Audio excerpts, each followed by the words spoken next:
Sonnet 67. Ah, wherefore with infection should he live, and with his presence grace and piety, that sin by him advantage should achieve, and lace itself with his society? Why should false painting imitate his cheek, and steal dead scene of his living hue? Why should poor beauty indirectly seek roses of shadow, since his rose is true? Why should he live, now nature bankrupt is, beguiled of blood to blush through lively veins? For she hath no exchequer now but his, and, proud of many, lives upon his gains. Oh, him she stores, to show what wealth she had, in days long since, before these last so bad.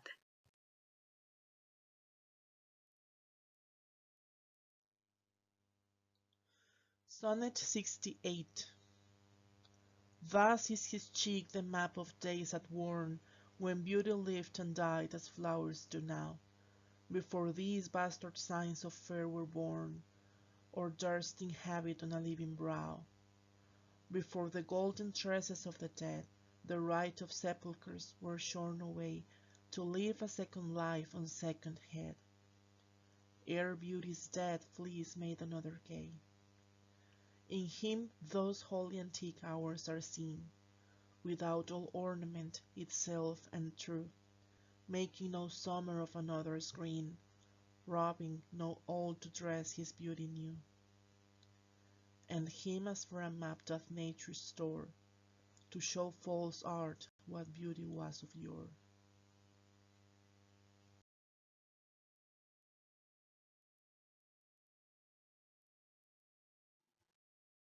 Sonnet 69.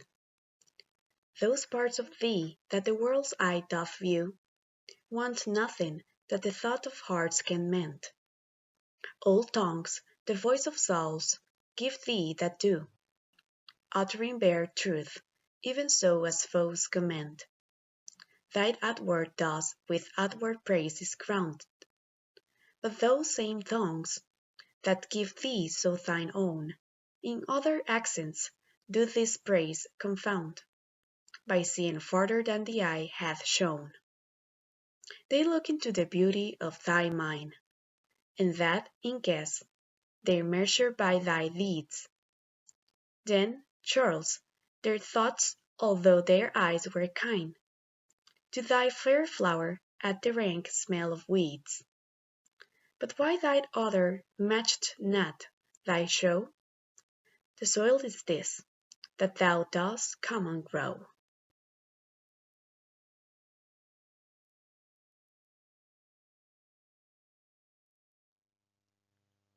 Sonnet 70. That thou art blamed shall not be thy defect, for slander's mark was ever yet the fair. The ornament of beauty is suspect, a crow that flies in heaven's sweetest air. So thou be good, slander doth but approve thy worth the greater, being wood of time. For canker vice the sweetest buds doth love, and thou present'st a pure unstained prime. Thou hast passed by the ambush of young days, either not assailed, or victor being charged. Yet this thy praise cannot be so thy praise, to tie up envy evermore enlarged. If some suspect of ill masked not thy show, then thou alone kingdoms of hearts shouldst owe.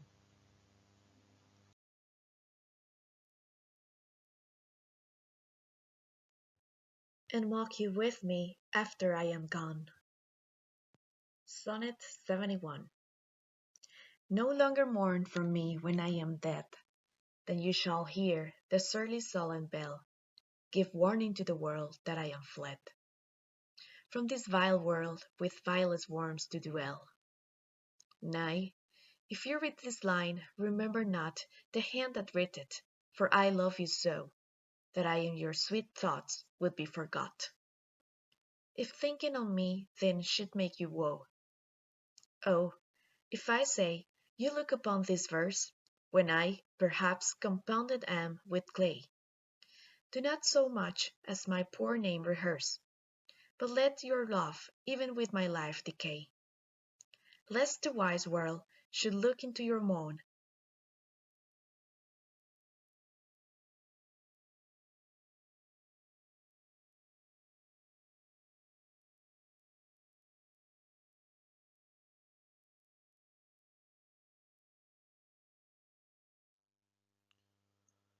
Sonnet 72. Oh, lest the world should task you to recite what merit lived in me that you should love. After my death, dear love, forget me quite, for you in me can nothing worthy prove, unless you would devise some virtue sly, to do more for me than mine own desert, and hand more praise upon deceased, I thine eager truth would willingly impart. Oh, lest your true love may seem false in this, that you for love speak well of me untrue, my name be buried where my body is, and live no more to shame nor me nor you. For I am shamed by that which I bring forth, and so should you to love things nothing worth.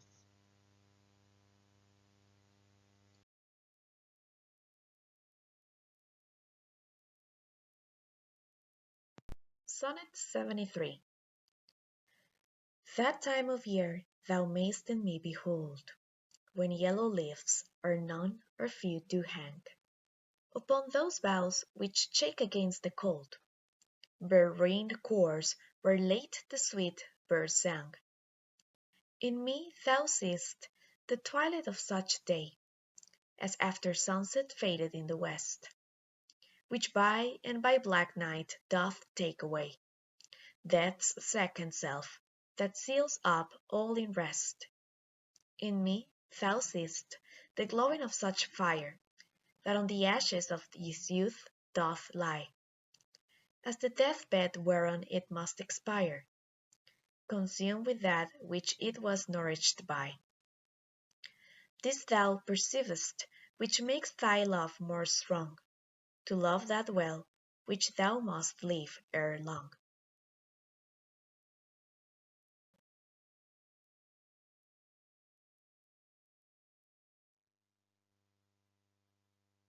Sonnet 74. But be contented when that fell arrest without all bale shall carry me away. My life hath in this line some interest, which for memorial still with thee shall stay. When thou reviewest this, thou dost review the very part was consecrate to thee. The earth can have but earth, which is his due. My spirit is thine, the better part of me. So then thou hast but lost the dregs of life, the prey of worms, my body being dead, the coward conquest of a wretched knife, too base of thee to be remembered. The worth of that is that which it contains, and that is this, and this with thee remains.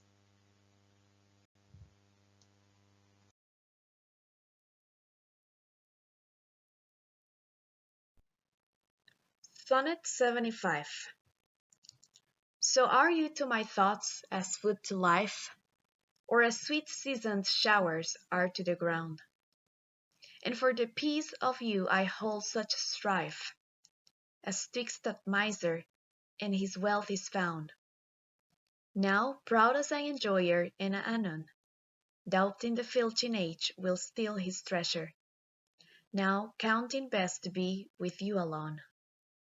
Then, bettered than the world may see my pleasure, sometime all full with feasting on your sight, and by clean starved for a look, possessing or pursuing no delight, save what is had or must from you be took.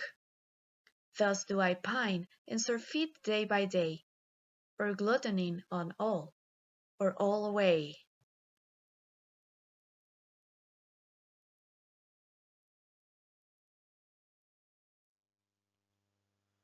Sonnet 76. Why is my verse so barren of new pride, so far from variation or quick change? Why with the time do I not glance aside to new found methods and to compounds strange? Why write I still one, ever the same, and keep invention in a noted weed, that every word doth almost tell my name, showing their birth and where they did proceed? Oh no, sweet love, I always write of you, and you and love are still my argument. So all my best is dressing old words new, spending again what is already spent. For as the sun is daily new and old, so is my love still telling what is told.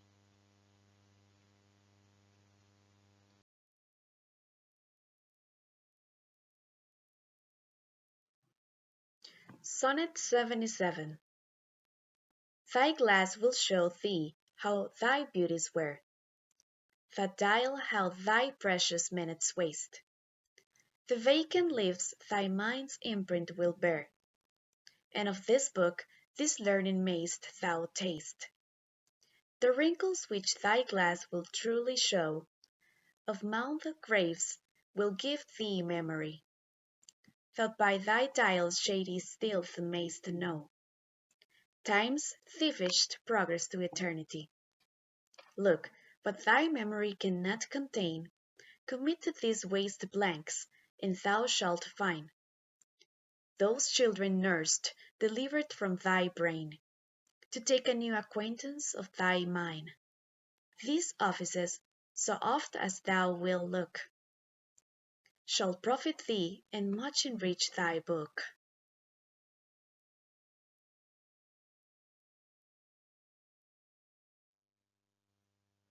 Sonnet 78.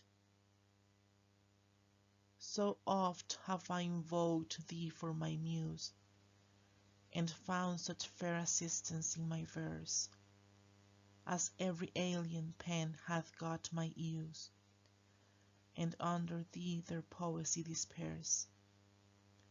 Thine eyes, that taught the dumb on high to sing, and heavy ignorance aloft to fly, have added feathers to the learned's wing, and given grace a double majesty. Yet be most proud of that which I compile, whose influence is thine and born of thee.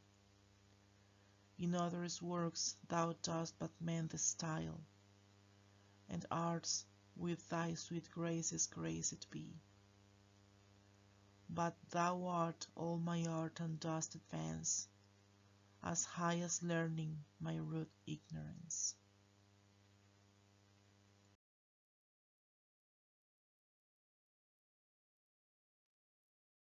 Sonnet 79. Whilst I alone did call upon thy aid, my verse alone had all thy gentle grace. But now my gracious numbers are decayed, and my sick muse doth give another place. I grant, sweet love, thy lovely argument deserves the travail of a worthier pen. Yet what of thee thy poet doth invent? He robs thee of and pays it thee again. He lends thee virtue, and he stole that word. From thy behaviour beauty doth he give, and found it in thy cheek. He can afford no praise to thee, but what in thee doth live. Then thank him not for that which he doth say, since what he owes thee thou thyself dost pay.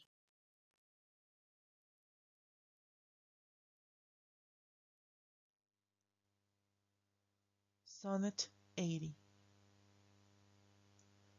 Oh, how I faint when I of you do write, knowing a better spirit doth use your name, and in the praise thereof spends all his might, to make me tongue-tied speaking of your fame. But since your worth wide as the ocean is, the humble as the proudest sail doth bear. My saucy bark, inferior far to his, on your broad main doth wilfully appear. Your shallowest help will hold me up afloat, whilst he upon your soundless deep doth ride. Or, being wrecked, I am a worthless boat, he of tall building and of goodly pride. Then, if he thrive and I be cast away, the worst was this, my love was my decay.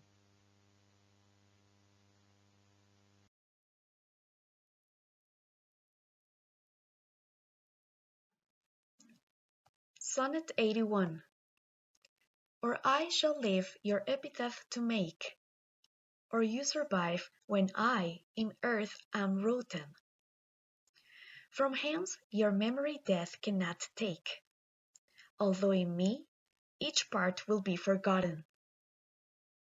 Your name from hence immortal life shall have, though I, once gone, to all the world must die. The earth can yield me but a common grave, when you entombed in men's eyes shall lie.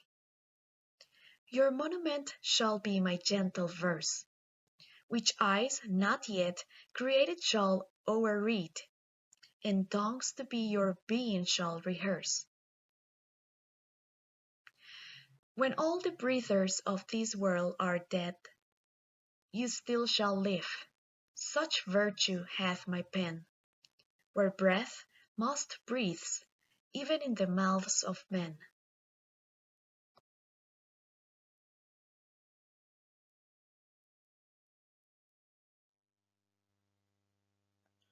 Sonnet 82.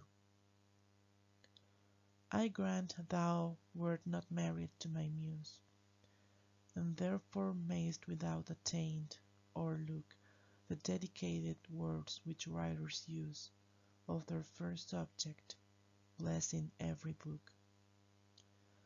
Thou art as fair in knowledge as in hue, finding thy worth a limit past my praise, and therefore art enforced to seek anew some fresher stamp of the time-veteran days.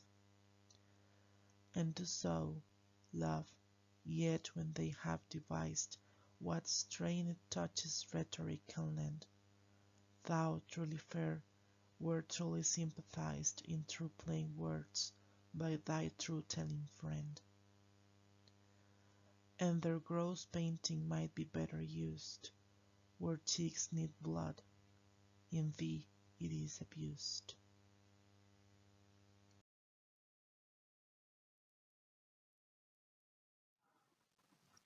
Sonnet 83. I never saw that you did painting need, and therefore to your fair no painting set.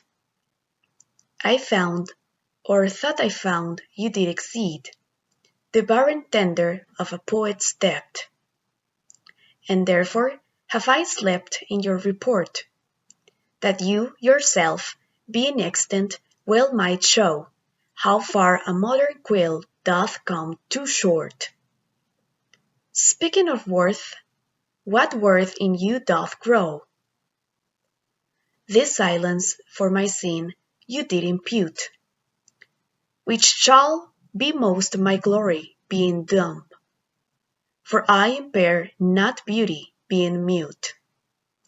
When others would give life and bring a tomb, their lives more life in one of your fair eyes, than both your poets can in praise devise.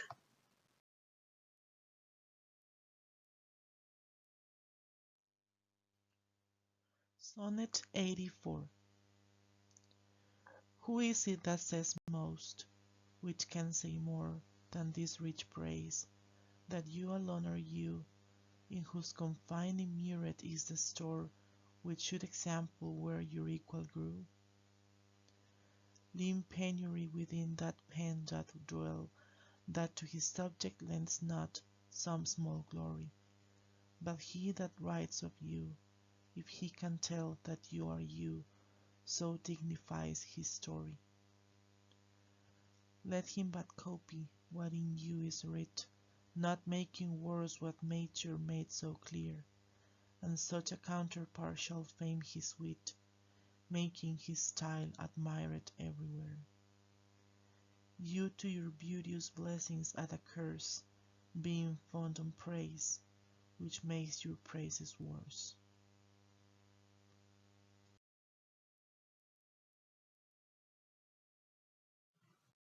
Sonnet 85. My tongue-tied muse in manners holds her still, whilst comments of your praise, richly compiled, reserve their character with golden quill and precious phrase by all the muses filed. I think good thoughts, whilst others write good words, and like unlettered clerk, still cry Amen to every hymn that able spirit affords, in polished form of well-refined pen. Hearing you praised, I say, "'Tis so, 'tis true," and to the most of praise add something more. But that is in my thought, whose love to you, though words come hindmost, holds his rank before. Then others for the breadth of words respect, me for my dumb thoughts, speaking in effect.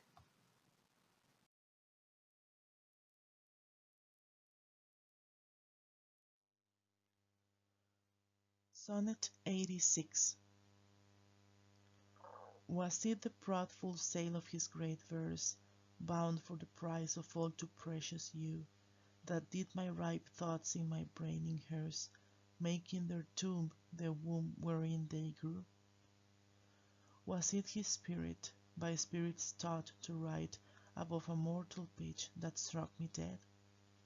No, neither he nor his compeers by night giving him aid my verse astonished. He, nor that affable familiar ghost which nightly gulls him with intelligence, as victor of my silence cannot boast, I was not sick of any fear from thence. But when your countenance filled up his line, then lacked I matter, that enfeebled mine.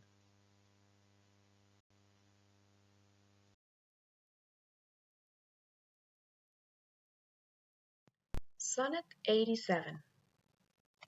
Farewell, thou art too dear for my possessing, and like enough thou knowest thy estimate.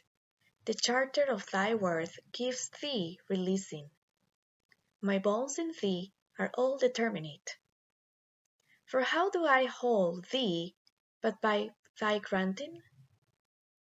And for that riches where is my deserving? The cause of this fair gift in me is wanting, and so my patent back again is swerving. Thyself thou gavest, thy own worth then, not knowing, or me, to whom thou gavest it, else mistaken. So thy great gift, upon misprison growing, comes home again, on better judgment making.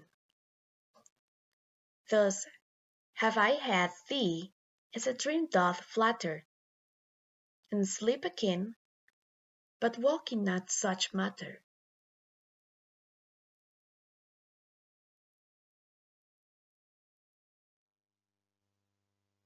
Sonnet 88.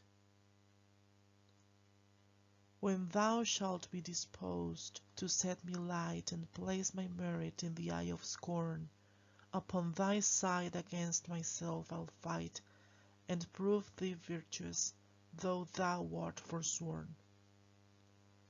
With mine own weakness being best acquainted, upon thy part I can set down a story of faults concealed wherein I am attained, that thou, in losing me, shalt win much glory. And I by this will be a gainer too, for bending all my loving thoughts on thee, the injuries that to myself I do, doing thee vantage, double vantage me. Such is my love, to thee I so belong, that, for thy right, myself will bear all wrong.